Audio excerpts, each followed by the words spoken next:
우리 받을 말씀은 고린도후서 8장입니다. 8장 1절부터 8절까지 말씀.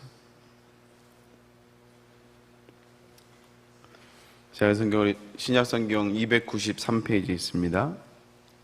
고린도후서 8장 1절부터 8절까지 말씀. 우리 다 한 줄 알고 한 목소리로 말씀 받도록 하겠습니다. 형제들아, 하나님께서 마게도니아 교회들에게 주신 은혜를 우리가 너에게 알리노니 환난의 많은 시련 가운데서 그들의 넘치는 기쁨과 극심한 가난이 그들의 풍성한 연보를 넘치도록 하게 하였느니라. 내가 증언하노니 그들은 힘대로 할 뿐만 아니라 힘이 지나도록 자원하여 이 은혜와 성도 섬기는 일에 참여함에 대하여 우리에게 간절히 구하니 우리가 바라던 것뿐만 아니라 그들이 먼저 자신을 주께 드리고 또 하나님의 뜻을 따라 우리에게 주었도다. 그러므로 우리가 디도를 권하여 그가 너희 가운데 시작하였은즉 이 은혜를 그대로 성취하게 하라 하였노라.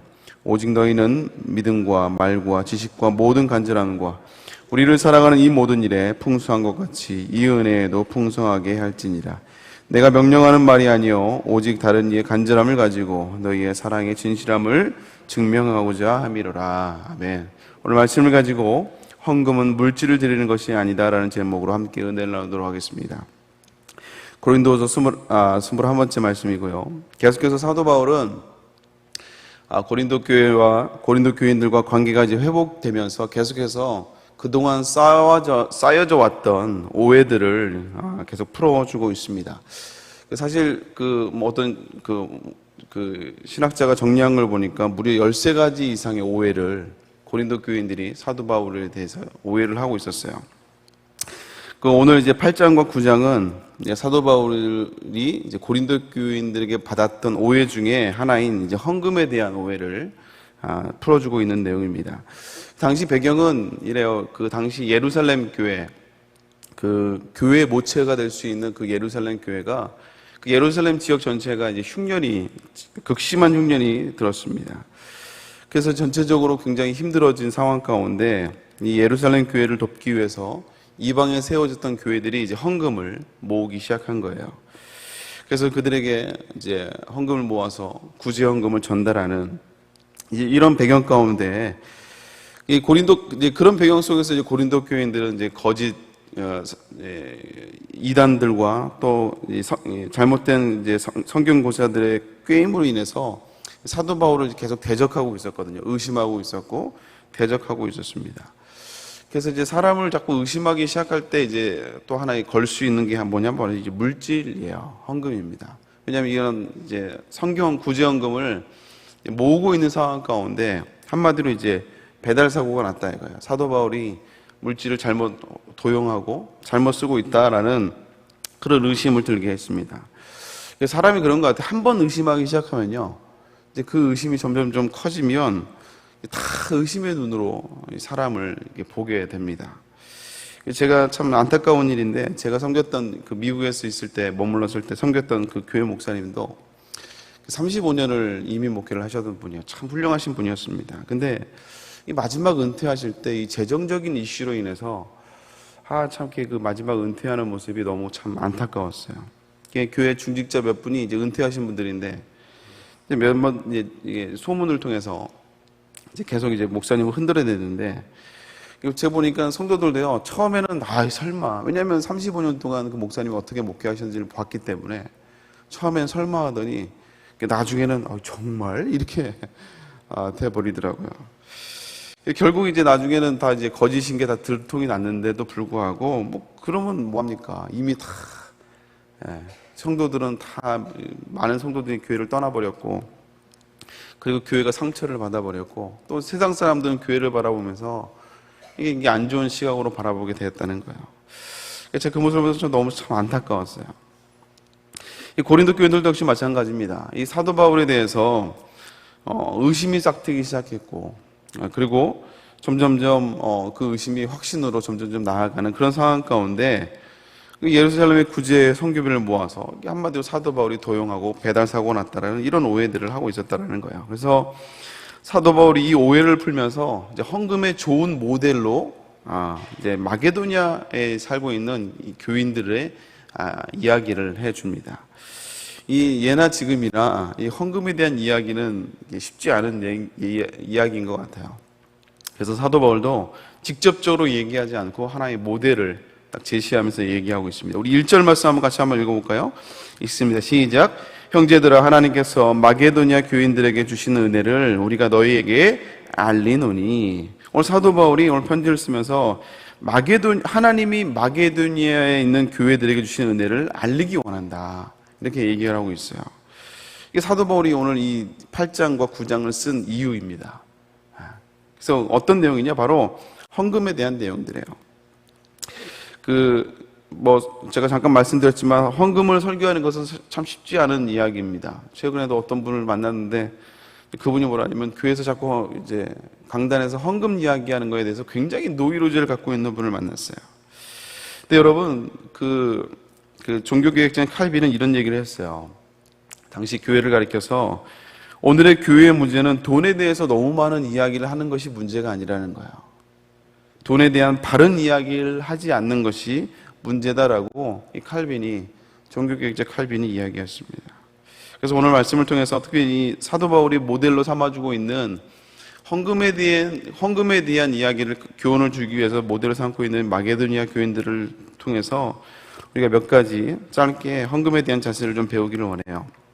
우선 마게도니아 교인들이 헌금을 할 때 그들의 상황이 나오는데요. 2절 말씀입니다. 같이 한번 읽어볼까요? 있습니다. 시작. 환난의 많은 시련 가운데서 그들이 넘치는 기쁨과 극심한 가난이 그들의 풍성한 연보를 넘치도록 하게 하였느니라. 오늘 마게도니아 교회들, 이제 마게도니아는 그 지역을 말합니다. 한 교회가 아니고 마게도니아는 지역에 있는 교회들, 세워진 교회들을 말해요. 제 대표적인 게 이제 그 빌립보 교회죠. 근데 이제 거기 있는 교회들이 상황이 어떠냐? 오늘 이제 2절에 보니까 환난의 많은 시련 가운데 있다라는 거예요. 그 교회들이. 그리고 극심한 가난이 있다라고 오늘 2절에 설명을 해주고 있습니다. 왜 그러냐면 역사적으로 보면 그 지역에, 이 마게도니아 지역에 굉장한 엄청난 지진이 있었다고 해요. 그래서 우리도 마찬가지잖아요. 요즘 뭐 어떤 환경 재해라든지 자연재해가 일어나면, 지진 같은 게 일어나면 뭐 다 이제 한마디로 난민이 돼버리잖아요. 그래서 모든 가전집이라든지 세워놨던 게 다 무너져 버리니까, 그러니까 이제 이 마게도니아 지역에도 엄청난 지진이 있었기 때문에 당연히 뭐 구제라든지 요즘처럼 빨리 되지 않기 때문에 당연히 그로 말미암아 이 극심한 가난이, 어려움들이 그 지역에 있었던 것 같습니다. 근데 참 아이러니한 건 뭐냐? 이게 많은 시련이 있었고 또 극심한 가난이 있었으면 그러면 이제 그 뒤에 말이 뭔가 힘들어하고 뭐 이래야 되는데, 오늘 이제 오히려 아이러니하게 오늘 사도 바울은 뭐라고 했냐면 그들에게 넘치는 기쁨이 있었다 이거예요. 네, 넘치는 기쁨이 있었다. 그리고 그 넘치는 기쁨으로 말미암아 풍성한 연보를 또 넘치게 하였다라고 오늘 사도 바울이 이야기하고 있습니다. 참 아이러니하죠. 아이러니해요. 네. 그래서 오늘 본문의 이 마게도니아 교인들의 모습을 통해서 우리가 살펴볼 것은요, 우선 누가 헌금을 하는 것인가, 어떤 사람들이 헌금할 때 우리 자세를 우리가 볼 수가 있어요. 우선 우리가 헌금을 할 때는요, 하나님이 주시는 넘치는 기쁨과 감사가 함께 가야 된다는 것이죠. 아멘입니까? 예. 그래서 오늘 이 마게도니아 교인들도 우리가 이 상식적으로 생각하면 이 지진으로 인해서 극심한 가난 가운데 있으면 당연히 헌금할 수가 없어요. 예. 누굴 도와줄 수가 없습니다. 근데 오늘 사도 바울이 뭐라냐면 그들이 풍성한 연보를 했는데 그 연보를 할 수 있는 유일한 근거가 뭐냐? 보니까 그들에게 하나님이 주시는 넘치는 기쁨이 그들에게 있었다 이거예요. 넘치는 기쁨이 있었다 이거예요. 여러분, 우리가 넘치는 기쁨이 있으면요, 자원하게 됩니다. 그래서 우리가 취미를 들인다든지, 남자분들은 그러죠. 어떤 운동이라든지 취미가 붙으면 아주 그냥 물질을 쓰는 걸 아까워하지 않아요. 장비를 사고 시간을 들이고 돈을 들여서 하는 것들 보게. 왜냐하면 재미있으니까 그래요. 기쁨이 있고 재미있으니까. 그런 것처럼 우리가 하나님께 드리는 헌금도요, 우리는 가난한 돈이 있냐 없냐, 여유가 있냐 없냐, 이런 걸로 우리가 헌금을 할 수 있냐를 따지는데, 오늘 사도 바울은 이 마게도니아 교인들의 이야기를 들으면서 넘치는 기쁨이 있을 때 우리가 하나님 앞에 풍성한 연보를 헌금을 할 수 있다라고 오늘 사도 바울이 이야기하고 있어요. 그래서 우리가 하나님께 드리는 헌금은 돈이 많고 여유가 있다고 하는 게 아닌 것 같아요. 오늘 이 마게도냐는 지진으로 인해서 너무나 힘들고 궁핍감 가운데 있었지만 이 마게도냐에 있는 교인들이 풍성한 연보, 그냥 하는 것이 아니라 오늘 사도 바울이 표현하고 있는 것처럼 넘치도록 이렇게 하나님께 드릴 수 있는 그 이유가 뭐냐? 그 안에 하나님이 주시는 풍성한 넘치는 기쁨이 있었기 때문에 할 수 있었다라는 거예요. 근데 오늘 정작 이 편지를 받고 있는 수신자인 고린도 지역은 어떤 곳이었습니까? 어떤 지역이었습니까? 신도시로 굉장히 부유한 곳이었어요. 그래서 그 건축이 발달한, 그래서 그 코린틴 양식이라는 게 있잖아요. 건축 양식 중에 우리가 역사를 보면 그 코린틴 양식이 있잖아요. 이게 뭐냐면 고린도 지역에서 유행했던 건축 양식이에요. 이게 너무 돈이 있다 보니까 자꾸 이제 집 짓는 것에 이제 관심을 두고 이 건축법이 점점점 발달하게 된 것이죠. 그리고 철학이 발전한 것이었습니다. 그래서 정말 이게 유명한 철학자들, 말 잘하는 이 철학자들이 그곳에 다 모였어요. 그래서 자기를 스폰해주는 사람들을 만나는, 그래서 말을 잘하고 이게 언변이 좋은 사람들은 부유한 사람의 스폰을 받아서 더 이렇게 힘있게 철학을 이야기하는 그런 곳이 바로 이 고린도 지역이었습니다. 정말 부유한 곳이었고 정말 여유가 있는 곳이었지만 정작 여기는 오히려 하나님께 드릴 때 감사함이 메말라져 버렸다는 것이죠. 사랑하는 성도 여러분, 우리가 헌금을 할 때 우리가 경제적으로 좋고 안 좋고가 아니라 내 안에 넘치는 기쁨이 있느냐, 하나님이 주는 그 기쁨이 있느냐, 여러분 이것이 우리가 헌금을 드릴 때 헌금하는 자세임을 여러분 기억할 수 있기를 주님의 이름으로 축복합니다. 두 번째, 헌금에 대한 태도는 벌써 헌금에 대한 얘기를 하니까 아멘이 줄잖아요. 아멘도 힘이 없어요. 아멘. 빨리 끝내야 될 것 같아요. 두 번째 헌금에 대한 태도는요, 헌금할 수 있는 것 자체가 은혜라는 거예요. 거기에 참여하는 것 자체가 은혜라는 겁니다. 우리 4절 말씀 같이 한번 볼까요? 읽습니다. 시작. 이 은혜와 성도 섬기는 일에 참여함에 대하여 우리에게 간절히 구하니. 오늘 이 말이 뭐냐면, 우리가 보통 이제 힘들어하는 사람이 있어요. 그럼 도와주려고 하면, 내가 만약에 가난해요. 그러면 우리가 도와달라고 얘기를 해야 될 거 아닙니까? 근데 오늘 정반대로 이 마게도니아 교인들이 자기들이 힘든데 자기들을 도와달라고 하는 게 아니라 오히려 우리가 그들을 예루살렘 교회를 돕겠다고 자원해서 간절히 구했다라는 거예요. 우리가 돕겠습니다. 우리가 힘들어하는 예루살렘 교회를 향해서 마게도니아 교인들이 우리도 힘들지만 지진으로 인해서 우리가 너무 극심한 가난 가운데 있지만 우리가 그들을 돕겠습니다. 우리를 사용해 달라고, 우리의 섬김을 써 달라고 간절히 사도 바울에게 구했다라는 거예요. 힘들어하는 이 예루살렘 교회가 있다는 걸 얘기 듣고 마게도냐 교인들이 우리가 참여하겠다고, 우리를 사용해 달라고, 그 섬기는 일에 우리를 동참시켜 달라고 이렇게 간절하게 구하고 있다라는 거예요. 그 이유가 뭐냐? 그 일에 동참하며 헌금하는 것이 그 자체가 하나님의 일이고 그 자체가 하나님의 은혜라는 것을 이 마게도냐 교인들은 알고 있었기 때문에 그렇다는 거예요. 그래서 자기들도 힘들지만 내가 하나님의 은혜를 받았고 이 하나님의 은혜를 갚는 하나님 섬기는 것 자체가 이것이 하나님의 은혜라고 오늘 고백하고 있다라는 거예요. 우리는 일반적으로 헌금을 할 때 은혜를 받아야 한다고 생각을 합니다. 은혜라도 받아야 내가 헌금을 하지. 근데 오늘 이 사도 바울의 고백, 그리고 마게도니아 교인들의 고백을 하면요, 물론 은혜를 받아야 하는 것도 있지만 내가 헌금하는 그 자체가 은혜라는 거예요. 아멘입니까? 좀 차원이 좀 다른 것 같아요. 우리는 뭔가 있어야지 할 수 있는 거고, 은혜라도 받아야 뭐 할 수 있는 건데 오늘 사도 바울의 고백은 그게 아니에요. 넘치는, 주님이 주시는 그 넘치는 기쁨이 있을 때 하는 것이고, 그리고 헌금하는 그 자체가 은혜라는 거예요. 그 자체가 은혜 받는 것이라는 것이죠. 그래서 헌금을 받는 수혜자만 은혜를 받는 게 아니라, 그러잖아요. 보통 어디 선교지라는 게 보낼 때, 선교비를 보낼 때 너무 힘들어서 막 기도하고 있는데 어떤 도움을 통해서 선교비를 받아.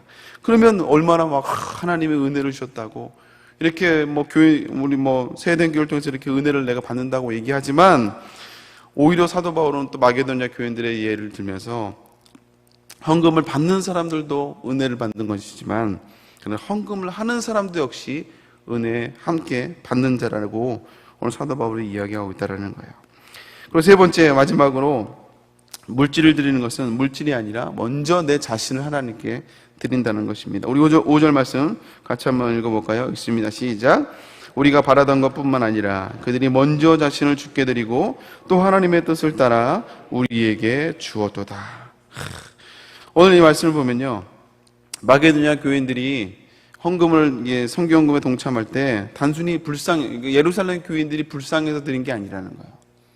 불쌍한 차원에서 드린 게 아니고 아니면 어떤 인간적인 행위의 차원에서 사랑을 우리가 베풀어야지 그런 차원에서 헌금한 게 아니라는 거예요. 남들도 하니까 우리도 해야지 이런 차원에서 지금 헌금을 한 게 아니라는 거예요. 오늘 사도 바울의 고백이 뭡니까? 그들은 먼저 자신을 먼저 주께 드렸다. 그래서 우리가 헌금을 하는 것은, 물질을 드리는 것은요, 물질이 먼저 나가는 것이 아니라 먼저 내 마음을, 나를 주님께 드리는 거예요. 아멘입니까? 그래서 오늘 이 교인들도 역시, 마게도냐 교인들도 역시 먼저 주님께 먼저 헌금을 한 게 아니라 오늘 사도 바울의 고백은 뭐예요? 그들이 먼저 자신을 주께 드렸고 또 하나님의 뜻을 따라 우리에게 물질을 주었다 이거예요. 그러니까 물질을 먼저 주는 것이 아니라 그 전에 먼저 이 마게도냐 교인들은 먼저 자신을 하나님께 드리는 이 헌신과 섬김이 그들에게 있었다라는 것입니다. 우리가 너무나 헌신의 대표적인 모델이었던 마리아도 역시 마찬가지예요. 옥합을 깨뜨렸던 그 마리아. 이런 옥합을 깨뜨렸던 그 마리아가 액수를 드렸겠습니까? 내가 평생을 모았던 이 향유를 내가 주님께 드립니다. 그 300데나리온이나 되는 이 물질을 내가 하나님께 드립니다. 이 엄청난 값의 향유를 내가 하나님께 드립니다. 여러분, 그런 마음으로 마리아가 드렸겠어요? 아니죠. 마리아는 그걸 드리기 전에 이미 자기 자신을 주님께 드린 거예요. 그게 액수가 얼마인지를 떠나서 이미 자기 자신을 주님께 드린 겁니다. 그래서 드리면 드릴수록, 그래서 진짜 하나님 앞에 물질을 드리는 게 아니라, 액수를 드리는 것이 아니라 자기를 드리는 사람들은요, 드리면서도 하나님 앞에 죄송해야 하는 거예요. 드리면서도 많이 드리면 드릴수록 오히려 더 하나님 앞에 겸손해지는 겁니다. 내가 더 많이 드렸다고, 내가 이 교회를 지는데 어떻게 헌신했다고 목에 기부스를 차고 다니는 것이 아니라 드리면 드릴수록 더 하나님 앞에 겸손해지는 거예요. 오늘도 말씀을 마무리하려고 합니다. 물론 이 한 구절을 가지고 헌금에 대해서 다 말할 수는 없지만 오늘 본문에 나온 걸 가지고 몇 가지 교훈들을 살펴봤는데요. 성경에 보면 제가 서두에도 말씀드렸어요. 요즘 교인들은 강단에서 헌금에 대한 설교하는 것을 굉장히 부담스러워합니다. 심지어는 요즘 목회자들도 그래요. 목회자들도 헌금에 대한 설교를 하는 걸 굉장히 좀 부담스러워요. 왜냐하면 성도들이 원치 않기 때문에 그렇겠죠. 근데 여러분, 성경에 보면요, 예수님이 물질에 대한 그 언급을요, 예수님의 비유 가운데 제일 많이 언급한 게 바로 물질에 대한 언급입니다. 그래서 실제로 복음서에 보면 예수님의 비유 중 거의 50% 이상이 물질에 대한 비유였어요. 예수님이 이렇게 물질에 대해서 많이 언급한 이유가 무엇입니까? 간단해요. 왜냐하면 물질은 우리의 신앙과 밀접한 관계가 있기 때문에 그렇습니다. 헌금 속에 그 사람의 신앙이 담겨져 있기 때문에 그래요. 그래서 예수님도 비유를 드시면서 50% 이상이 물질에 대한 이야기를 끌어가면서 비유를 드신 걸 보게 돼요. 예전에 담임 목사님이 이제 구미동 성전에서 이 프라미스 컴플렉스를 이렇게 그때 작정하면서, 언제인지 모르겠어요. 정확하게는 아마 건축을 하면서 이런 말씀을 하셨어요. 우리가 그 예수님을 장가 한번 보낸다고 생각하고 헌신을 한번 하자 이거예요. 예수님 장가 한번 보낸다 생각하고 헌신을 하자. 저는 이 말이 좀 새롭게 들렸는데, 왜냐하면 그 당시에 저희 형님이랑 아마 저희 여동생이 아마 결혼을 했었을 거예요. 제가 이제 맨 마지막 결혼했는데, 결혼할 때 보니까 부모님들이 있는 돈 없는 돈 이렇게 대출까지 받아가면서 결혼을 시키시더라고요. 심지어 저희 형님 결혼할 때는 제가 이제 ROTC로 이제 장교로 근무하면서 적금을 들었던 게 있거든요. 2년 동안 적금을 들고 제대로 했는데 이제 그게 바로 이제 제대하죠. 형이 이제 얼마 있다가 이제 결혼하니까 그걸 다 이제 결혼 자금으로 다 들어간 거예요. 이거 쓰자. 그래서 아니 뭐 쓰십시오. 했긴 했는데 전 아까운데 부모님 절대 아까워하지 않으시더라고. 왜냐하면 자식이니까요. 자녀니까 정말 이게 어떻게 더 해주고 싶고 심지어 대출까지 받아가면서 이렇게 하시는 걸 보게 되었어요. 그래서 이게 부모라 이게 자식의 문제라 이게 아낌없이 해주는구나. 근데 그때 이제 목사님이 그때 이제 그런 생각을 하고 있었는데 목사님이 예수님을 장가 한번 보낸다 생각하고 우리가 하나님께 헌신하자. 그 얘기를 그 말씀을 하셨는데 이게 딱 이게 매칭이 되는 거예요. 그렇구나. 우리가 정말 내가 사랑하는 자식을 위해서 이렇게 우리가 아끼고 심지어는 빚까지 내가면서도 자식에게 해주는 것을 아까워하지 않는데 우리가 사랑하는 하나님 앞에 정말 이렇게 하나님께 헌신하는 것이 이것이 정말 귀한 것이라는 것을 제가 다시 한번 깨닫게 된 계기가 있었어요. 여러분 신앙이 없는 사람일수록요 하나님께 드리지 않는 구실을 찾습니다. 그러나 신앙이 성숙한 사람이고 또 신앙이 성숙한 사람 그리고 주님을 사랑하면 사랑할수록요 하나님께 드릴 이유를 자꾸 찾아요. 드릴 이유 찾습니다. 할 수만 있으면 더 좋은 것으로 더 많은 것으로 더 귀한 것을 하나님께 드리려고 합니다. 그래서 우리가 하나님께 물질을 드릴 때는요 얼마를 드렸냐가 아니라 내가 어떤 마음으로 어떤 자세로 하나님께 물질을 드렸느냐 우리가 이것을 다시 한번 돌아봐야 된다는 거예요. 사랑하는 성도 여러분, 우리가 금액이 아니라 먼저 여러분이 하나님께 여러분을 드릴 수 있는 그리고 그 드리는 것도 은혜임을 그리고 기쁨으로 하나님이 주시는 풍성한 기쁨으로 넘치는 기쁨으로 항상 하나님께 귀한 것을 드릴 수 있는 저 여러분 될 수 있기를 주님의 이름으로 축복합니다. 함께 기도하겠습니다. 사랑하는 하나님 감사드립니다. 오늘 우리에게 너무나 필요한 물질 그러나 그 물질을 드릴 때 어떤 마음으로 드렸는지 이 마게도냐 교인들을 통해서 우리에게 귀한 교훈을 주심에 감사를 드립니다.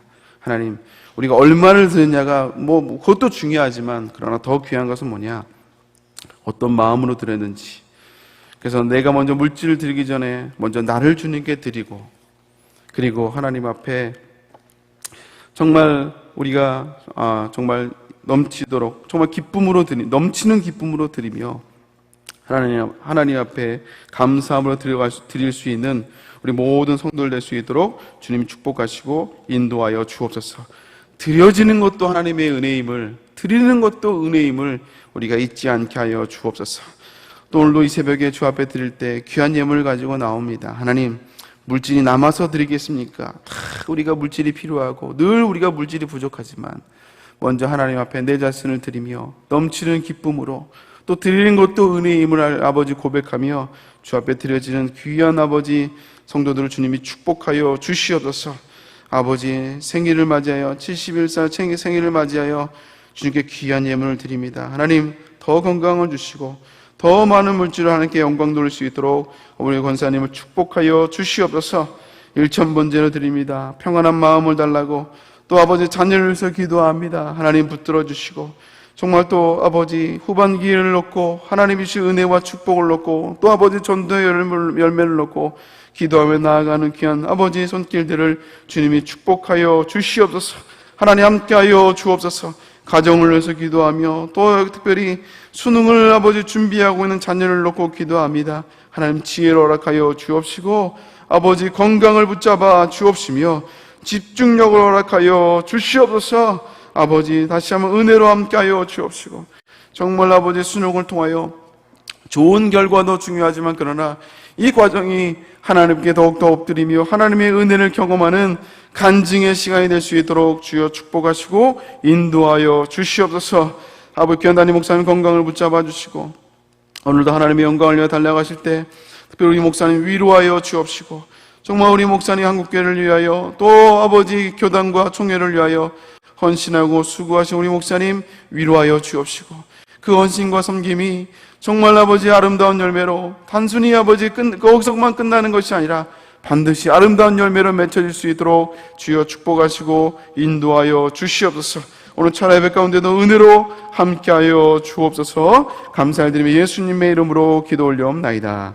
아멘. 하늘에 계신 우리 아버지여, 이미 그렇게 받으시오며 나라의 마옵시며 뜻이 하늘에서 이룬 것 같이 땅에서도 이루어지리라. 오늘날 우리에게 일용할 양식을 주옵시고 우리가 우리에게 죄인자를 사하여 준 것 같이 우리의 죄를 사하여 주옵시고 우리를 시험에 들게 하시며 다만 하게 수고하옵소서. 내게 나라와 권세와 영광이 아버지께 영원히 있사옵나이다. 아멘. 우리 함께 기도할 때 먼저 담임 목사님의 건강과 사역을 놓고 기도해 주시길 바랍니다. 특별히 또 오늘 금요 철야에 주실 은혜를 놓고 기도해 주시고요. 오늘 말씀을 기억하고 또 여러분 각자 기도 제목을 놓고 같이 주여 세 번째 기도하고 돌아가겠습니다. 기도합니다. 주여, 주여, 주여. 하나님 감사합니다. 하나님 목사님